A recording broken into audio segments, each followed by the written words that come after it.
Bismillahirrahmanirrahim. Assalamualaikum warahmatullahi wabarakatuh. Innal hamdalillah nahmaduhu wa nasta'inuhu wa nastaghfiruh wa na'udzu billahi min shururi anfusina wa sayyiati a'malina. May yahdihillahu fala mudilla lahu wa may yudlil fala hadiya lahu.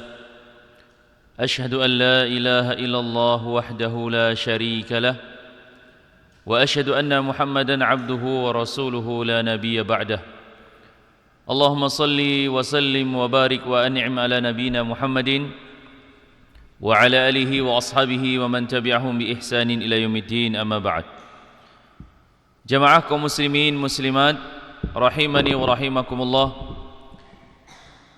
tiada kata yang pantas kita ucapkan melainkan ucapan rasa syukur kita kehadirat Allah Jalla Jalaluh atas segala limpahan nikmat dan karunia-Nya.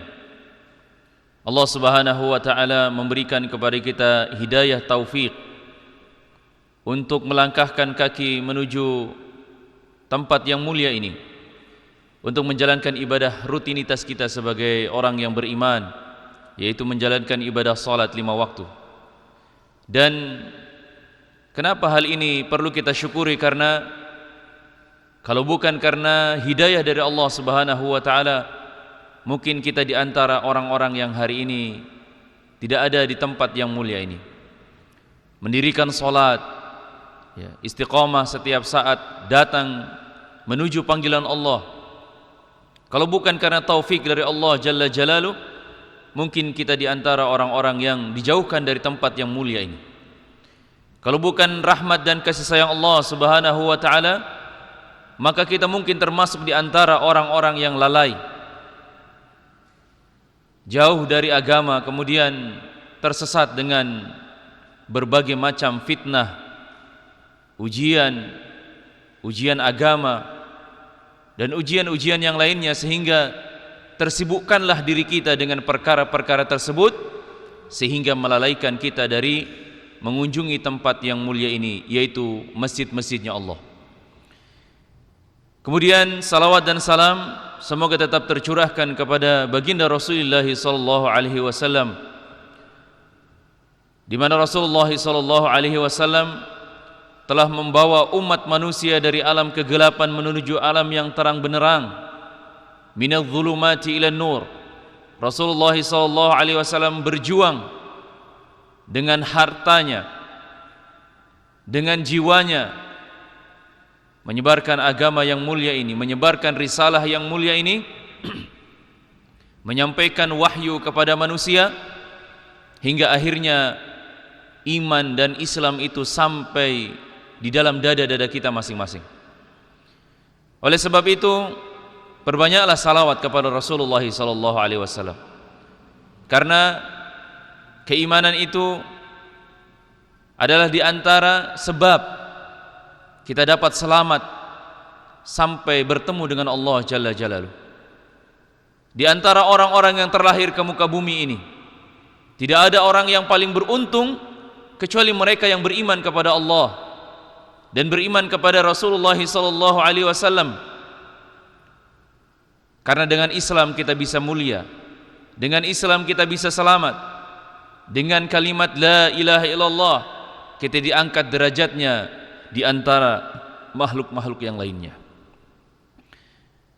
Dan pembahasan kita pada malam hari ini masih melanjutkan tentang perkara-perkara yang kaitannya dengan dasar-dasar keimanan. Kemarin kita sudah membahas tentang apa itu rukun Islam. Dan di pembahasan yang berikutnya, di dalam kitab Targhib wa Tarhib, di sini pengarang kitabnya menyebutkan tentang hadis Jibril.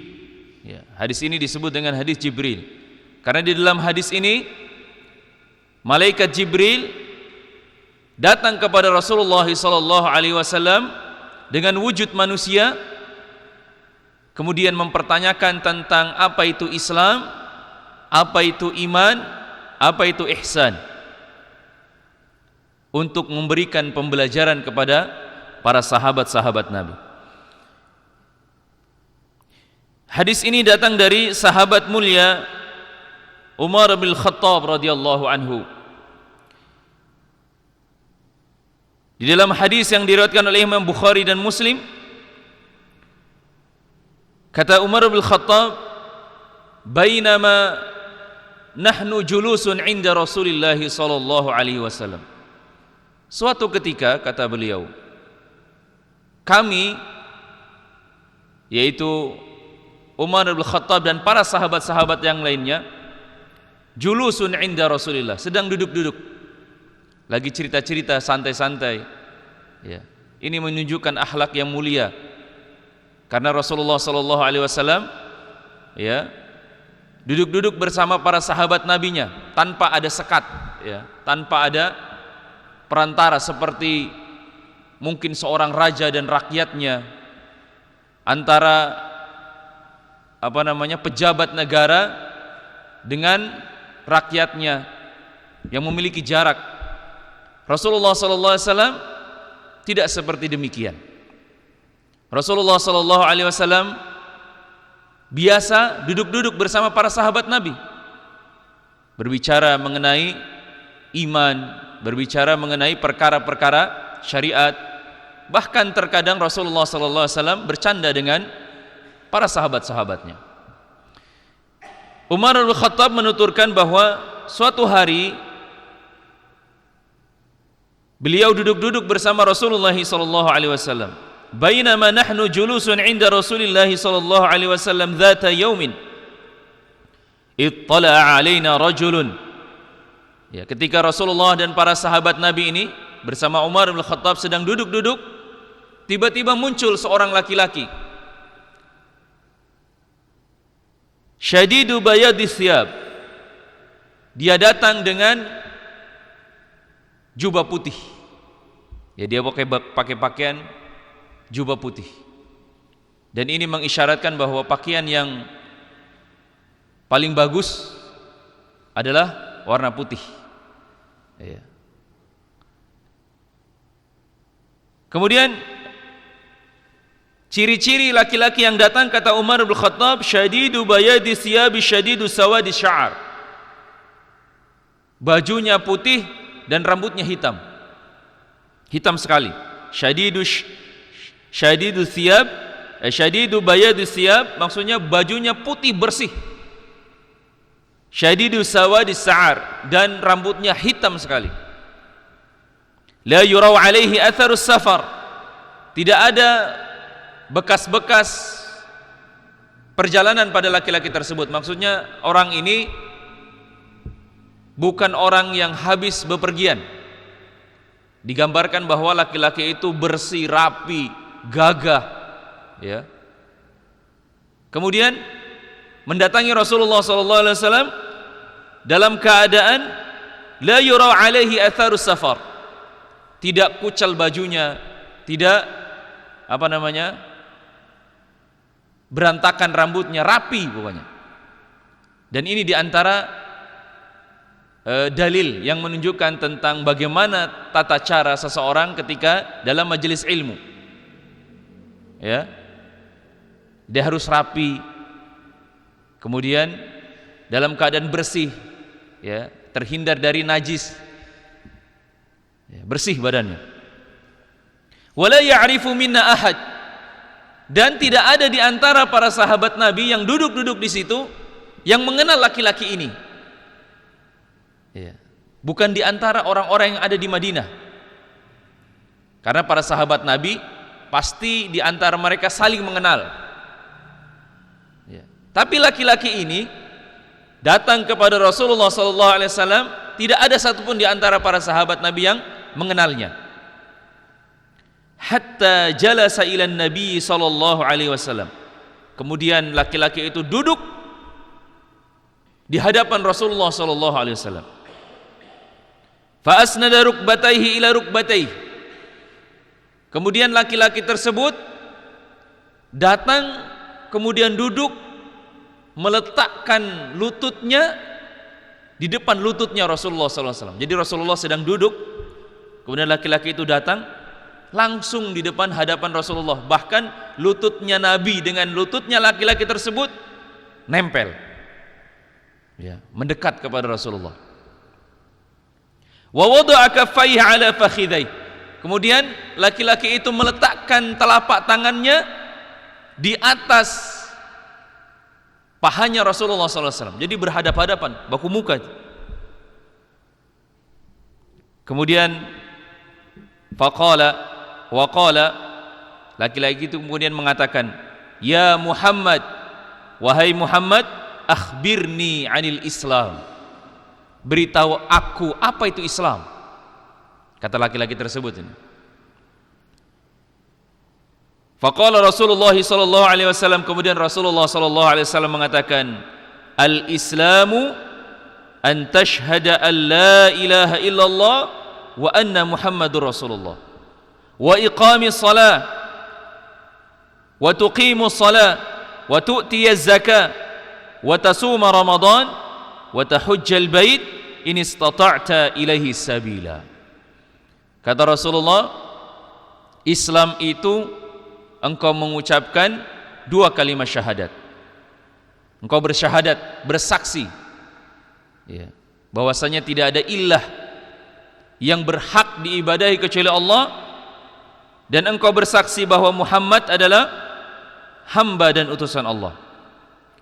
Dan engkau mendirikan salat dan menunaikan zakat, berpuasa di bulan suci Ramadan, kemudian menunaikan ibadah haji bagi orang yang mampu. Kemudian laki-laki itu mengatakan, qala sadaqta, fa'ajibna lahu. Laki-laki itu mengatakan, sadaqta, benar engkau benar, kata dia. Kemudian kata Umar, fa'ajibna lahu yas'aluhu wa yusaddiquhu. Ketika laki-laki itu mengatakan, engkau benar wahai Muhammad, kemudian para sahabat lagi keheranan, dia yang bertanya, kemudian dia juga yang membenarkan. Kan aneh ya. Padahal yang namanya orang yang bertanya itu karena dia tidak tahu biasanya. Tapi ini dia mengatakan, sadaqta, engkau benar ya Rasulullah.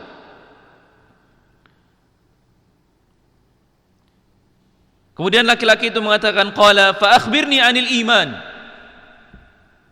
beritahu aku apa itu iman. Faqala, kemudian Rasulullah sallallahu alaihi wasallam, an tu'mina billah wa malaikatihi wa kutubihi wa rusulihi wal yaumil akhir wa tu'mina bil qadri khairihi wa syarrih. Iman itu engkau beriman kepada Allah, malaikat-malaikatnya, beriman kepada kitab-kitab yang diturunkan oleh Allah kepada rasul-rasulnya, dan beriman kepada rasulnya, dan beriman kepada hari akhir, dan engkau beriman kepada takdir baik dan buruknya. Qala sadaqta. Kemudian laki-laki itu mengatakan, engkau benar ya Rasulullah. Faqala akhbirni anil ihsan. Kemudian laki-laki itu mengatakan, kalau begitu kabarkan kepadaku apa itu ihsan. Qala an ta'budallaha ka'annaka tarah. Kata Rasulullah, ihsan itu, ya, engkau beribadah kepada Allah Subhanahu wa taala seolah-olah engkau melihatnya. Jadi betul-betul engkau melakukan ibadah tersebut seolah-olah engkau sedang dilihat, engkau melihat Allah Subhanahu wa taala. Jadi betul sungguh-sungguh, bukan main-main. Ya. Betul-betul melaksanakan ibadah, ya, segala bentuk syariat, kewajiban dengan sungguh-sungguh. Fa illam takun tara fa innahu yarak. Kalau engkau ketika beribadah engkau tidak bisa membayangkan seolah-olah engkau melihat Allah, tapi yakinlah bahwa Allah itu sedang melihat engkau. Ini kata Rasulullah. Fa akhbirni anis sa'ah. Kemudian laki-laki itu mengatakan, ya Rasulullah, wahai Muhammad, beritahu aku tentang kapan hari kiamat. Qala mal mas'ulu anha bi'a'lami minas sa'il. Kata Rasulullah, orang yang ditanya dengan orang yang bertanya sama-sama tidak tahu kapan hari kiamat itu datang. Nah itu. Jadi kata Rasulullah, mal mas'ulu anha, orang yang ditanya, maksudnya Rasulullah, dan orang yang bertanya, laki-laki tersebut tadi itu, ya, sama-sama tidak tahu. Kemudian laki-laki itu mengatakan, fa akhbirni an amaratiha, kalau begitu beritahu aku tentang tanda-tanda hari kiamat. Kata Rasulullah, antalidal amatu rubbataha, kalau engkau sudah melihat seorang budak melahirkan tuannya, wa antaral khufatal urat, dan engkau melihat orang-orang yang telanjang kaki, maksudnya orang-orang miskin yang bertelanjang kaki, tidak pakai alas kaki, yatatawaluna fil bunyan, sudah mulai berlomba-lomba membangun bangunan atau rumah-rumah yang bertingkat-tingkat. Nah, ini ciri-cirinya nih. Summan talaq, kemudian setelah laki-laki itu bertanya kepada Rasulullah, tiba-tiba langsung pergi, ya, wala salam wala kalam, pergi langsung. Falabistu maliyan, kemudian setelah beberapa saat, summa qala, kemudian Rasulullah bertanya kepada Umar, periwayat hadis ini, dia mengatakan, ya Umar, atadri manis sa'il, tahukah kamu siapa tadi laki-laki yang bertanya itu? Qultu Allahu wa rasuluhu a'lam, kata Umar, hanya Allah dan Rasulnya yang tahu, karena memang tidak ada para sahabat yang kenal laki-laki tersebut. Kata Rasulullah, faqala fa innahu Jibril atakum yu'allimu dinakum, kata Rasulullah, sesungguhnya yang tadi datang laki-laki itu adalah Jibril yang menyerupai manusia seperti kalian. Dia datang kepada kalian untuk mengajarkan agama kepada kalian. Jadi kadang-kadang jamaah sekalian, ada orang yang bertanya bukan karena dia tidak tahu. Ada yang biasanya bertanya karena memang agar temannya tahu. Jadi malaikat Jibril bertanya kepada Rasulullah bukan karena malaikat Jibril tidak tahu apa itu rukun Islam, apa itu rukun iman, tapi mereka datang kepada Nabi SAW, dia datang kepada Nabi SAW untuk mengajarkan kepada para sahabat Nabi tentang apa itu rukun Islam, apa itu rukun iman, apa itu ihsan, dan apa itu tanda-tanda hari kiamat. Dan dengan adanya pertanyaan dari malaikat Jibril, para sahabat mengetahui tanda-tanda dari hari kiamat, kemudian penjelasan-penjelasan tentang dasar-dasar Islam. Jemaah sekalian, dari hadis yang sangat panjang ini kita dapat mengambil satu faedah, suatu ilmu baru, bahwasanya yang pertama, orang tidaklah dianggap sebagai orang yang beragama Islam kalau dia belum memantapkan dirinya dengan konsekuensi syahadatu an la ilaha illallah wa anna muhammadar rasulullah, berkonsekuensi dengan syahadatain. Jadi orang mengucapkan dua kalimat syahadat bukan hanya sekedar ngomong saja, ya, setiap saat dia mengatakan asyhadu an la ilaha illallah wa asyhadu anna muhammadar rasulullah, tapi tidak menerima konsekuensi akibat dari dia mengucapkan kalimat tersebut, maka dia bisa jadi belum tentu disebut sebagai orang yang beragama Islam, karena bisa jadi dia melakukan perkara-perkara yang menggugurkan dari syahadat itu sendiri, sebagaimana pembahasan yang sebelum-sebelumnya, ya, bahwa syahadat itu bisa gugur. Contohnya misalnya orang bisa murtad gara-gara tidak sholat 5 waktu. Orang bisa keluar dari agama Islam, bahkan dia nanti bisa kekal di dalam neraka kalau dia menyekutukan Allah Subhanahu wa taala dan dia tidak bertaubat sampai mati. Itu. Jadi bersaksi bahwa tidak ada yang berhak disembah kecuali Allah Subhanahu wa taala bukan menyembah adanya banyak Tuhan. Ya. Ada Tuhan langit, ada Tuhan bumi, ada ya Tuhan yang disembah dalam bentuk pepohonan dan lain sebagainya. Bukan seperti itu yang disebut dengan Tuhan. Karena Tuhan itu harus suci dari segala keburukan, sifat-sifat kemanusiaan. Itu. Bagaimana ceritanya ada orang di antara manusia yang misalnya menyembah sapi misalnya. Sedangkan sapi saja butuh kepada manusia. Ya. Kalau misalnya dia sakit, manusia yang obati. Bagaimana ceritanya Tuhan diobati oleh manusia? Atau ada yang menyembah patung. Bagaimana ceritanya patung itu disembah? Manusia meminta tolong, beristighatsah kepada patung-patung. Sedangkan untuk mengusir lalat yang hinggap di hidungnya saja tidak bisa.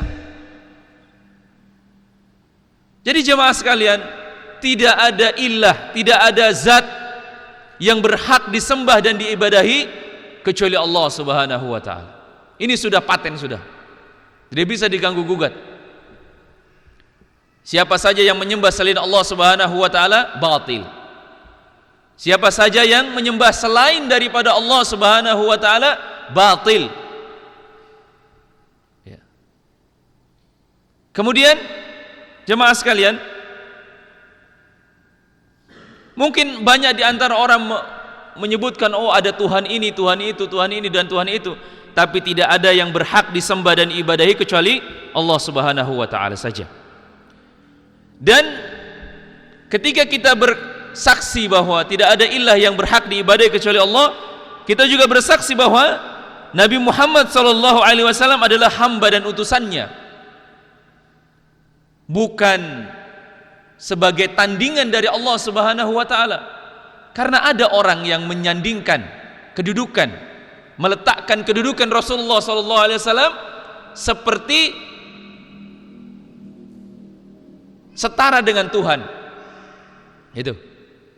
Atau ada di antara manusia-manusia yang diutus kepadanya nabi, kemudian nabi itu disetarakan dengan kedudukan Allah Subhanahu wa taala, memiliki sifat keilahian. Bahkan ada yang menyebut sebagai partnernya Tuhan atau anak Tuhan. Itu. Maka kita meyakini bahwa Nabi Muhammad adalah hamba dan utusan Allah Subhanahu wa taala. Jadi jemaah sekalian, inilah keyakinan yang ideal yang diajarkan oleh Islam. Tidak merendahkan dan tidak juga menuhankan. Ya. Kan ada di antara manusia-manusia yang menuhankan nabi-nabi mereka.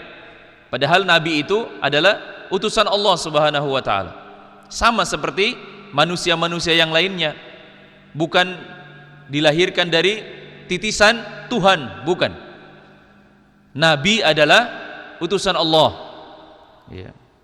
Beliau adalah hamba, maka janganlah dikultuskan, jangan dipertuhankan. Ya. Rasulullah SAW hanyalah utusan yang menyampaikan wahyu, menyampaikan risalah yang mulia ini.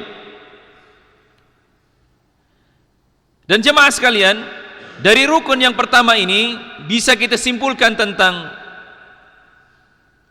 diterimanya amal seseorang, ibadah seseorang dengan dua hal.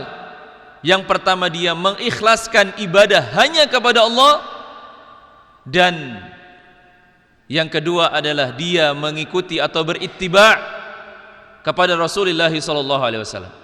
Karena yang mendapatkan wahyu adalah Rasulullah, bukan bapak kita. Ya. Yang mendapatkan wahyu dari Allah Subhanahu wa taala adalah Rasulullah SAW. Jadi kita tidak boleh seenak-enaknya merubah-rubah atau menambah-nambah syariat ini, kecuali apa yang sudah diajarkan dan diperintahkan oleh Rasulullah SAW.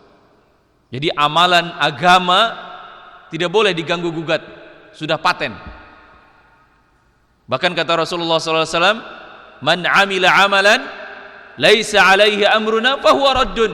siapa saja yang melakukan satu amal ibadah yang tidak ada dasarnya, tidak ada contohnya dalam urusan agama ini, fahuwa raddun, maka ditolak.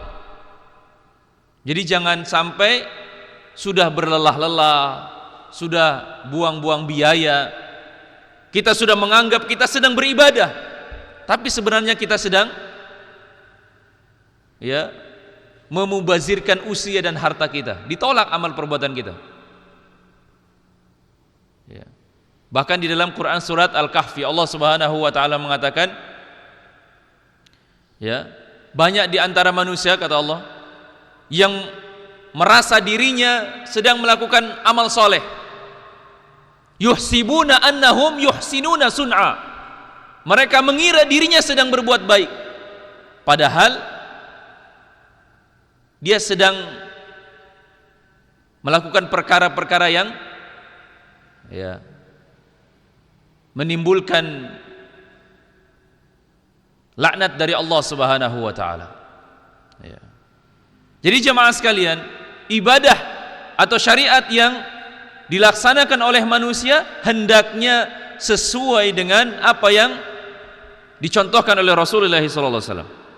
Kemudian yang kedua jemaah sekalian, rukun yang kedua yaitu mendirikan salat, terutama salat 5 waktu, wajib bagi setiap muslim. Seorang muslim tidak boleh meninggalkan salat 5 waktu, karena jika ditinggalkan akibatnya bisa fatal.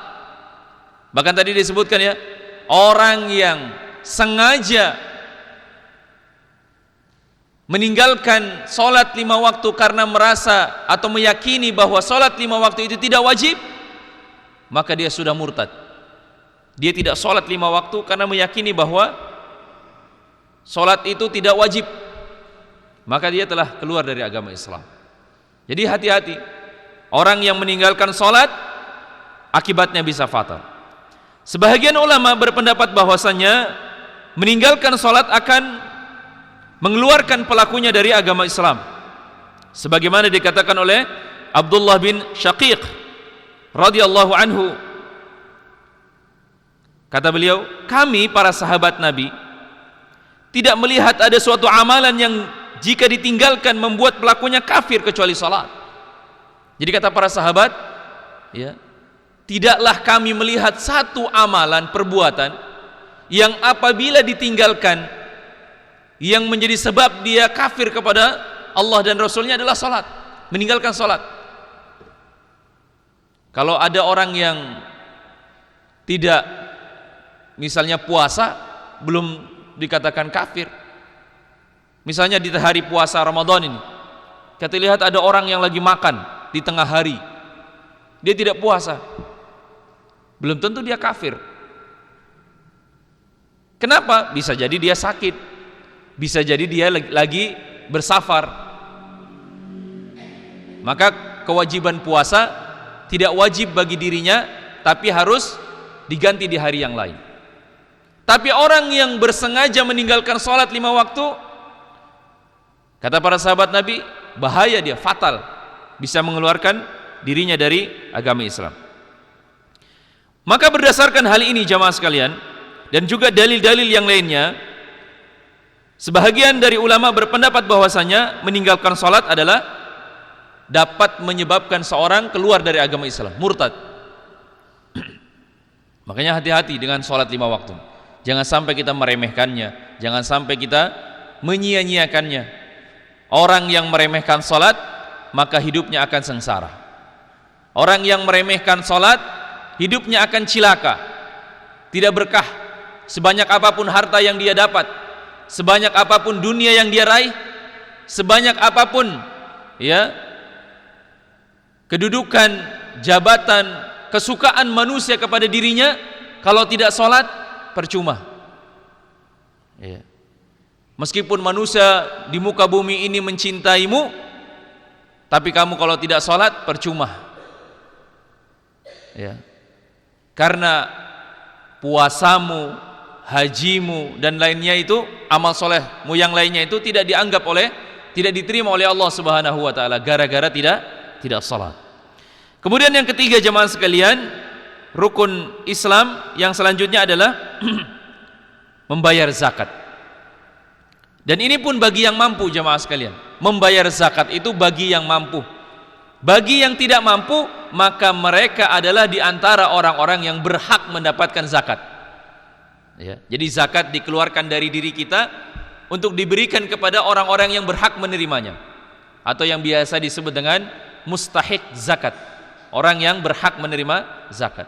Jadi kalau orang yang dikategorikan tidak mampu membayar zakat, maka dialah orang-orang yang berhak mendapat zakat. Misalnya orang fakir dan miskin, ya, atau orang yang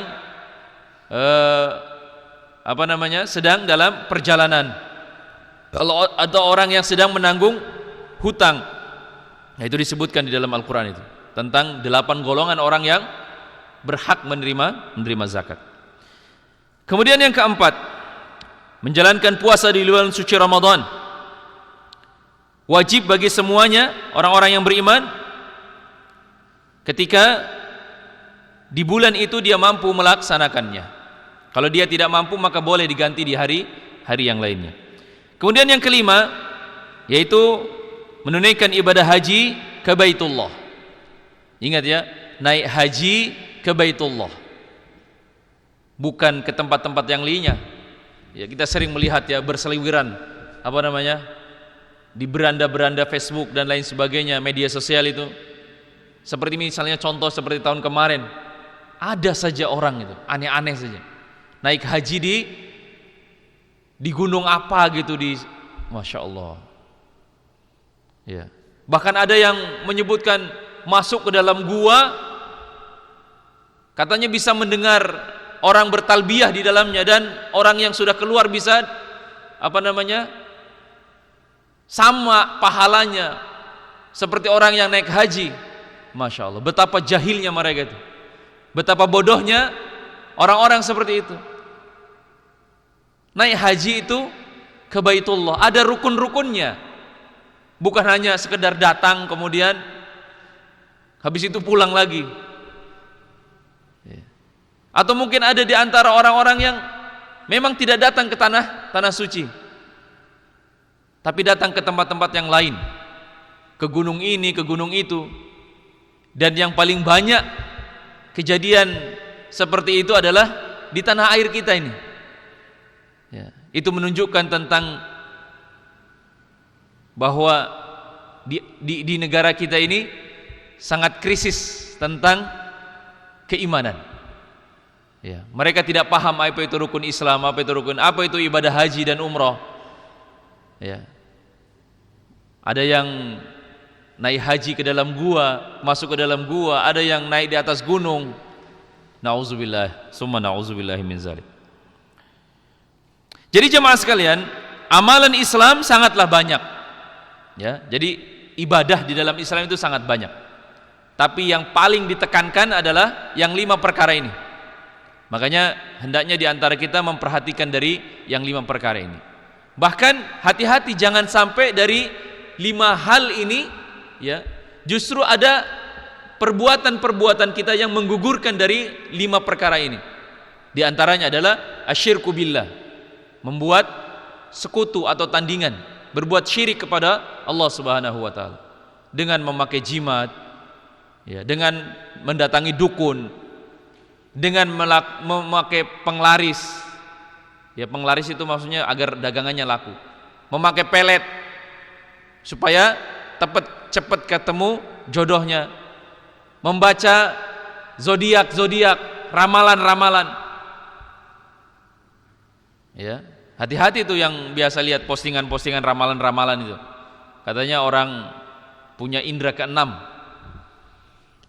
Kalau kita lihat itu sama saja kita mempercayai atau mendatangi dukun. Jadi kalau ada hal-hal yang begitu, kita scroll lewat. Ya. Karena kalau kita lihat itu ramalan-ramalan itu, kita lihat saja, kita dengar, ya, salat kita tidak diterima selama 40 hari. Kalau kita percaya dengan apa yang dia ucapkan, maka kita telah ingkar kepada risalah yang diturunkan kepada Rasulullah sallallahu alaihi wasallam. Jadi kalau ada tukang peramal ya lewat saja. Itu bahaya, itu bisa menggugurkan keimanan kita. Kemudian bersumpah atas nama selain Allah. Ya kalau kita sering dengar ya, banyak orang-orang yang bersumpah di pasar-pasar, di kantor-kantor tempat kerja kita, atau mungkin tetangga kita, atau mungkin keluarga kita. Banyak yang bersumpah demi Allah, demi Rasul. Itu sebenarnya tidak boleh. Bersumpah itu hanya demi Allah. Itulah tadi yang saya sebutkan bahwa banyak di antara orang-orang yang mensejajarkan antara Allah dan Rasulullah. Jadi Rasulullah memiliki sifat keilahian. Salah satu contohnya nih tentang sumpah. Sumpah itu hanya untuk Allah Subhanahu wa taala saja. Jadi bersumpah hanya demi Allah. Wallahi, billahi, tallahi. Ya, tidak boleh demi yang lainnya. Atau mungkin ada yang lebih parah lagi. Ya bersumpah demi langit dan bumi. Masya Allah. Nah, itu enggak boleh. Atau demi leluhur-leluhur, enggak boleh. Agama kita melarang. Maka kita harus bertobat dari perkara-perkara tersebut. Karena perkara tersebut bisa menggugurkan dari keimanan kita. Ini yang paling bahaya ini. Kalau hanya menggugurkan misalnya pahala kita misalnya. Tapi ini masalahnya menggugurkan keimanan kita. Iman kita bisa gugur. Jadi kita tidak sadar kalau kita sudah keluar dari agama Islam. Itu hati-hati. Atau misalnya ada ucapan kayak gini, biarkanlah alam semesta yang nanti akan mengatur. Siapa yang mengatur alam semesta ini? Iya. Allah Subhanahu wa taala. Tapi banyak di antara orang, bahkan para generasi-generasi muda, ya, mereka mengatakan, biarkanlah nanti alam semesta yang mengatur. Bisa apa alam semesta ini? Ya. Nah, ini ucapan-ucapan yang mengandung kesyirikan. Hati-hati. Ya, hati-hati. Jangan sampai kita terjerumus kepada perkara-perkara yang menyebabkan keimanan kita gugur. Mungkin demikian jemaah sekalian. Insyaallah kita akan lanjutkan di pekan yang berikut tentang rukun iman. Jadi kita memang harus sering-sering berbicara tentang iman. Ya, kalau kita sudah berbaur dengan teman-teman, keluarga-keluarga, kebanyakan kita bermudah-mudahan itu. Bermudah-mudahan. Bahkan candaan-candaan kita di lingkungan-lingkungan kita itu bahkan sampai ya nauzubillah min zalik, meremehkan agama ini. Ah, ini hati-hati itu. Membuat lelucon-lelucon yang kaitannya dengan perkara-perkara agama, perkara-perkara ibadah. Nah, ini bahaya. Kita tidak sadar kita sedang berbuat dosa kepada Allah Jalla Jalaluhu. Jadi demikian jemaah sekalian, ya mudah-mudahan keimanan kita bertambah, ya bisa semakin hari semakin kuat, semakin hari semakin kokoh, semakin hari semakin bertambah ilmunya. Kita tutup pertemuan kita dengan membaca doa kafaratul majelis. Subhanakallahumma wa bihamdik, asyhadu an la ilaha illa anta astaghfiruka wa atubu ilaik. Wa akhiru da'wana anil hamdulillahi rabbil alamin. Assalamualaikum warahmatullahi wabarakatuh.